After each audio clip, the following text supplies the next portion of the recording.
Live now to Washington via Munich, because President Biden is addressing the Munich Security Conference. Let's listen in. I want to say hello to everyone and thanks you at the Munich Conference for hosting this special session.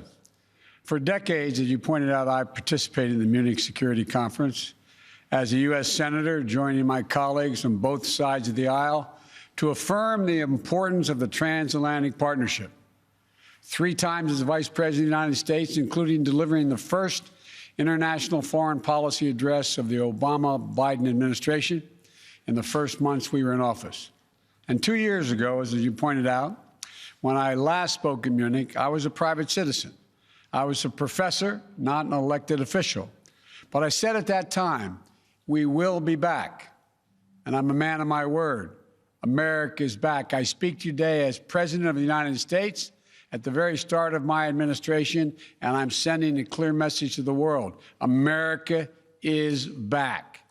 The transatlantic alliance is back. And we are not looking backward. We are looking forward together. It comes down to this. The transatlantic alliance is a strong foundation, the strong foundation on which our collective security and our shared prosperity are built.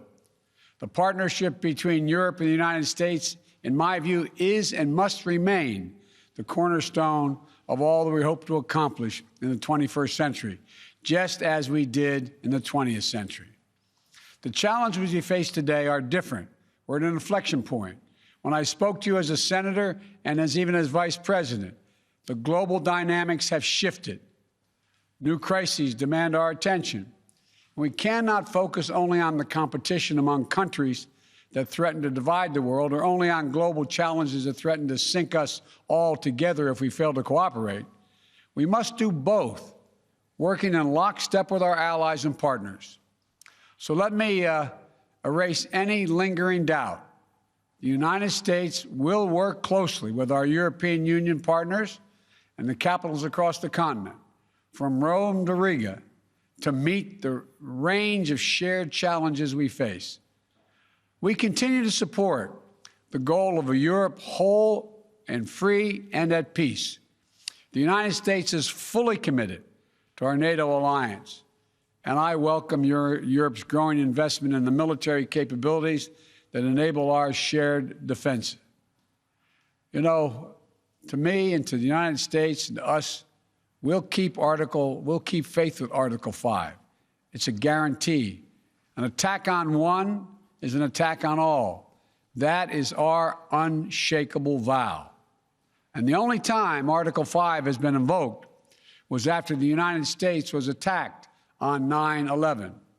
You, our allies, joined us to fight al-Qaeda, and the United States committed to consulting closely with our NATO allies and partners on the way forward in Afghanistan.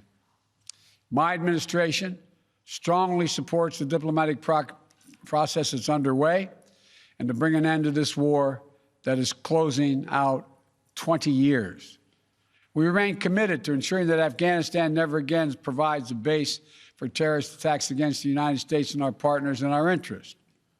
Our European partners have also stood with us to counter ISIS.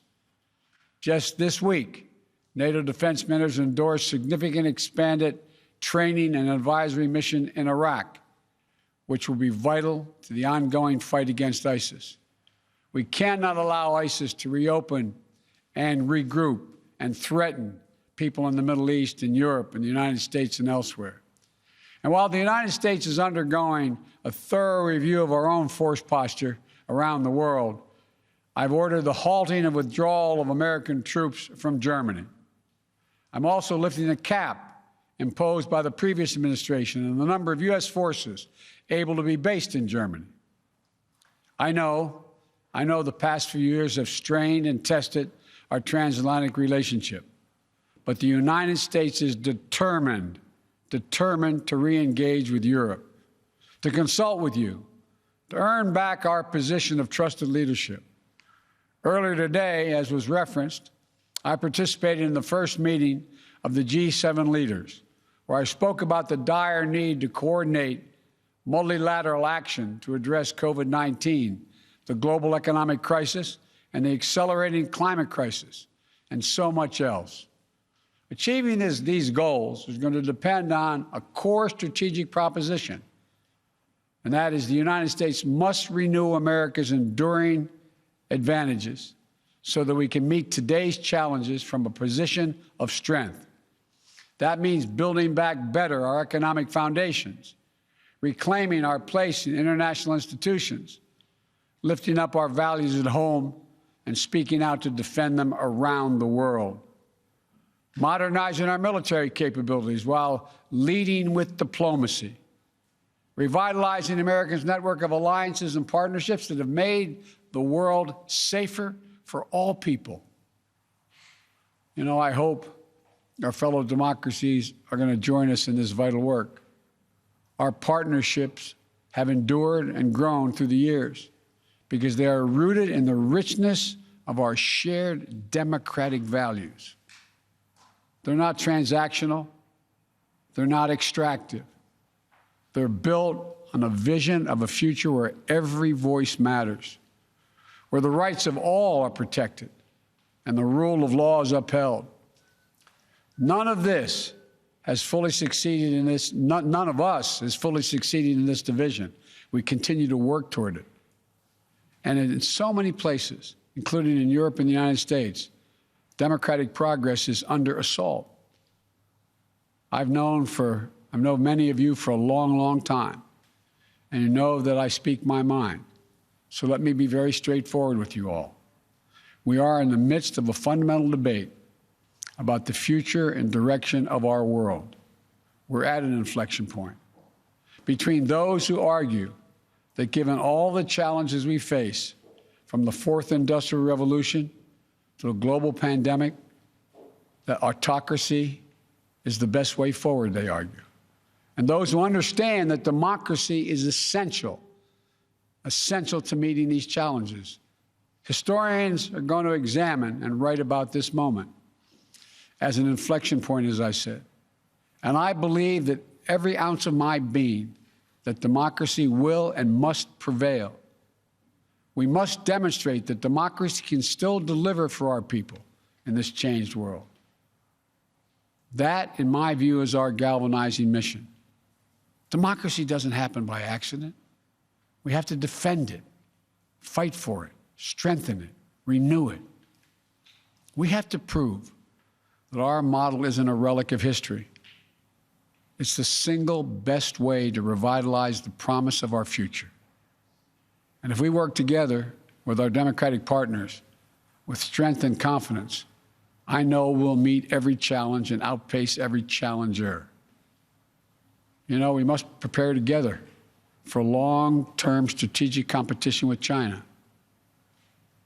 How the United States, Europe, and Asia work together to secure the peace and defend our shared values and advance our prosperity across the Pacific will be among the most consequential efforts we undertake. Competition with China is going to be stiff. That's what I expect, and that's what I welcome, because I believe in the global system Europe and the United States together with our allies in the Indo-Pacific worked so hard to build over the last 70 years. We can own the race for the future. But to do so, we have to be clear-eyed about the historic investments and partnerships that this will require.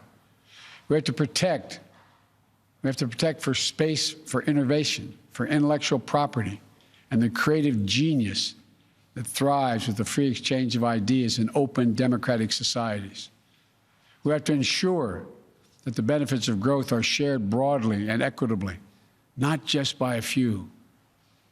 We have to push back against the Chinese government's economic abuses and coercion that undercut the foundations of the international economic system. Everyone must play by the same rules. U.S. and European companies are required to publicly disclose corporate governance structures and abide by rules to deter corruption and monopolistic practices. Chinese companies should be held to the same standard.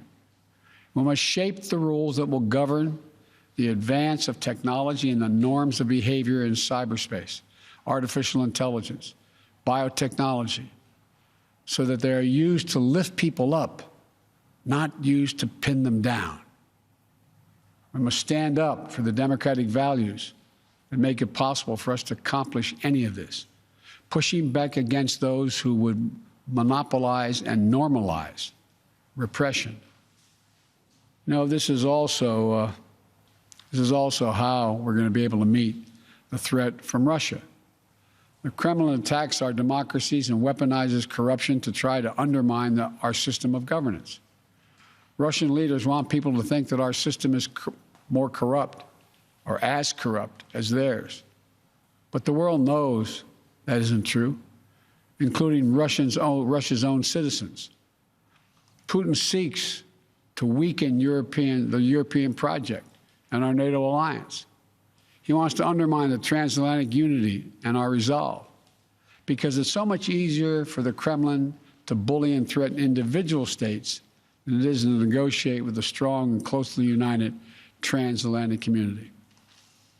That's why standing up for the sovereignty and territorial integrity of Ukraine remains a vital concern for Europe and the United States.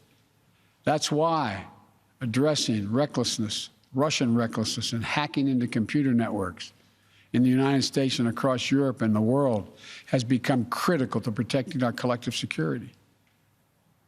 The challenges with Russia may be different than the ones with China, but they're just as real. It is not about pitting East against West. It's not about we want a conflict. We want a future where all nations are able to freely determine their own path without a threat of violence or coercion. We cannot and must not return to the reflective opposition and rigid blocks of the Cold War. Competition must not lock out cooperation on issues that affect us all. For example, we must cooperate if we're going to defeat COVID-19 everywhere. My first presidential national security memorandum focused on surging health and humanitarian responses to defeat COVID-19 and to better prevent and prepare for the next pandemic. Today, I'm announcing that the United States is making a $2 billion pledge to COVAX with the promise of an additional $2 billion to urge others to step up as well. Yet even as we fight to get out of the teeth of this pandemic, the resurgence of Ebola in Africa is a stark reminder that we must simultaneously work to finally finance health security, strengthen global health systems, and create early warning systems to prevent, detect, and respond to future biological threats, because they will keep coming. We have to work together to strengthen and reform the World Health Organization. We need a UN system focused on biological threats that can move quickly to trigger action. Similarly, we can no longer delay or do the bare minimum to address climate change. This is a global existential crisis, and we'll all suffer the consequences if we fail. We have to rapidly accelerate our commitments to aggressively curb our emissions and to hold one another accountable for meeting our goals and increasing our ambitions. That's why, as president, I immediately rejoined the Paris Agreement. And as of today, the United States is officially, once again, a party to the Paris Agreement, which we helped put together. On Earth Day, I will host a Leaders Summit to help drive more ambitious actions among the top emitters, including domestic climate action here in the United States. I'm grateful for Europe's continued leadership on climate issues over the last 4 years.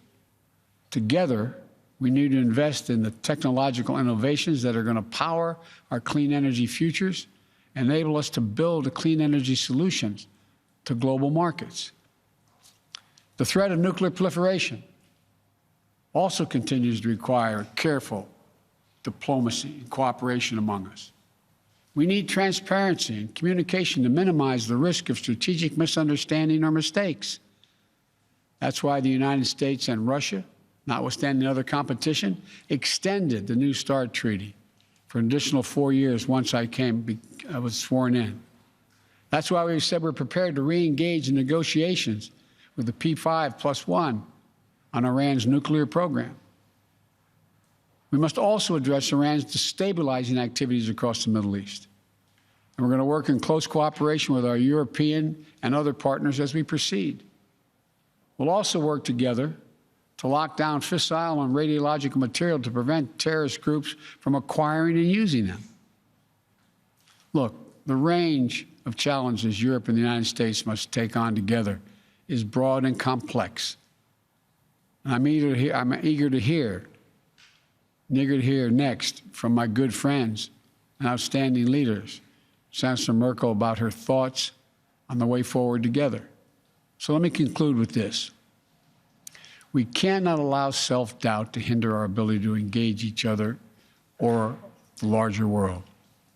The last 4 years have been hard, but Europe and the United States have to lead with confidence once more, with faith in our capacities, a commitment to our own renewal, with trust in one another, and the ability of Europe and the United States to meet any challenge to secure our futures together. I know we can do this. We've done it before. Just yesterday, after a 7-month, 300-million-mile journey, NASA successfully landed the Perseverance rover on Mars. It's on a mission of exploration, with elements contributed by our European partners to seek evidence of the possibility that life beyond our planet and the mysteries of the universe. Over the next few years, Perseus has been called, but Perseverance will range and collect samples from the red planet and pile them up.